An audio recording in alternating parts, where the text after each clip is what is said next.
অঙ্কের স্যার ক্লাসে ঢুকতে ক্লাস পুরো শান্ত হয়ে গেল। কোথা থেকে কোনো আওয়াজ আসছে না। অঙ্ক স্যার ক্লাসে ঢুকে বললেন, সবাই খাতা পেন বার করো। আমরা সবাই ভয়ে ভয়ে খাতা পেন বার করলাম। তখন স্যার আমার দিকে আঙুল দেখিয়ে বলল, অনিরুদ্ধ, উঠে এসো, আজকের অঙ্কটা তুমি এই ব্ল্যাকবোর্ডে করো। এই কথাটা শোনার পর আমার বুকের ভেতরটা যেন টিপ টিপ করতে লাগলো, হার্টবিট বেড়ে গেল। শুধু মনে হচ্ছিল যদি ক্লাস থেকে বেরিয়ে যাওয়ার কোনো উপায় থাকতো তাহলে হয়তো বেঁচে যেতাম। তারপর যখন হাতে চক নিয়ে আমি গণিত করতে শুরু করলাম, সব ভুল হয়ে গেল। অঙ্ক স্যারকে এতটাই ভয় করতাম যে ভয়ের চোটে অঙ্ক ভুল হয়ে গেল। অঙ্ক স্যার তখন আমার দিকে বড় বড় করে তাকিয়ে একটা ছুরি নিয়ে সরজে আমার হাতে মারতে লাগলেন। আমার তখন খুব কান্না পাচ্ছিল, কিন্তু কান্না করা যাবে না।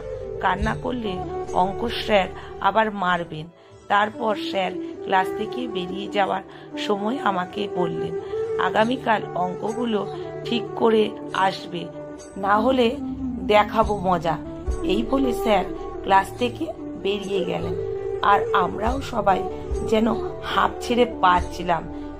আসলে স্কুলের মধ্যে আমরা সবাই অঙ্ক স্যারকে খুব ভয় করতাম।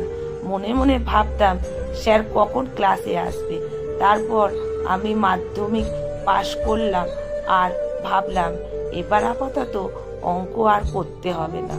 আর সব থেকে বড় কথা, অঙ্ক স্যারের হাতে থেকে মুক্তি পেলাম। তারপর যেদিন আমাদের স্কুল শেষ দিন, স্যার আমাদেরকে উদ্দেশ্য করে কিছু কথা বলেছিলেন। তার মধ্যে বেশ কটা লাইন আমার এখনো মনে আছে। আমি জানি তোমাদের মধ্যে 90% ছাত্র আমাকে পছন্দ করো না, কিন্তু একটা কথা মনে রাখবে, যখন তোমরা বড় হবে তখন বুঝতে পারবে আসলে আমি কি কারণে তোমাদের মারতাম। তোমাদের ভালো চাই আমি। আমার প্রাণ ভরা আশীর্বাদ থাকলো তোমাদের উপর। তোমরা জীবনে অনেক বড় হও, অনেক উঁচুতে ওঠো। আজ আমি বড় হয়েছি, পেশায় একজন আমি বাংলার শিক্ষক। একবার গোকুলপুরের একটা ক্লাবে আমার প্রধান অতিথি হিসেবে ডাক হয়েছিল বক্তৃতা দেওয়ার জন্য। আমিও গেছিলাম ওইখানে। ওই ক্লাবে বক্তৃতা দিচ্ছিলাম। আর বক্তৃতা দিতে দিতে কেন জানি না বারবার অঙ্ক স্যারের কথা মনে আসছিল। তাই বক্তৃতার মাধ্যমে আমি আমার অঙ্ক স্যারের কথা তুলে ধরলাম। তারপর বক্তৃতা শেষ করে সবার সঙ্গে কথা বলে বাড়ির উদ্দেশ্যে রওনা দিলাম। ঠিক তখনই পেছন থেকে কে যেন ডাক দিল, অরবিন্দু। নামটা শুনে মনে পড়ে গেল এ তো সেই চেনা গলা। পিছন ফিরে তাকালাম, দেখলাম দাঁড়িয়ে আছেন অঙ্ক স্যার। বয়সের ভারে চামড়াগুলো ঝুলে গেছে, চোখে একটা মোটা ফ্রেমের চশমা। আমি অঙ্ক স্যারের পায়ে হাত দিয়ে প্রণাম করলাম আর বললাম, কেমন আছেন স্যার? স্যার আমাকে ভাঙা ভাঙা গলায় বললেন, ভালো আছি। আমি এখানে একটা আশ্রমে থাকি। এই কথাটা শোনার পর আমার মনে অনেকগুলো প্রশ্ন চলে এলো। ভাবলাম, আশ্রমে কেন থাকেন? স্যার তখন হালকা হাসি দিয়ে বললেন, আমাকে দেখার কেউ নেই যে, আমি একাই থাকি। কেন স্যার?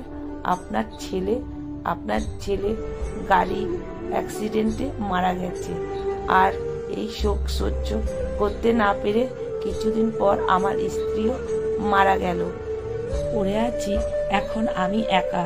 বলতে বলতে গলাটা ভাঙতে শুরু করলো। স্যারের চোখে জল এলো, আর অজান্তে আমার চোখেও এলো জল। তারপর স্যার বললেন, জীবনে প্রচুর অঙ্ক মিল করেছি, কিন্তু জীবনের অঙ্ক মেলাতে পারিনি, কারণ আমার জীবনে।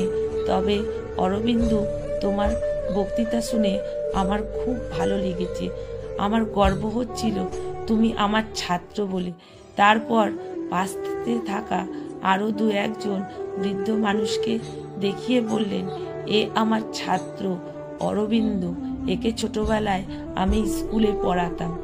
আমি কখনো ভাবতেই পারিনি যে স্যারকে একটা সময় গোটা স্কুলের সমস্ত ছাত্র ভয় করত।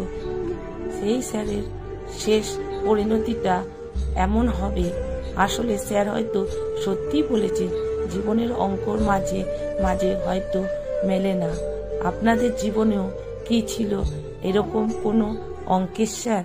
কলমে সুষমা বাগ প্রধান, পাঠে অনিতা ভট্টাচার্য। ভিডিওটা যদি ভালো লেগে থাকে বন্ধুরা প্রচুর শেয়ার করবেন।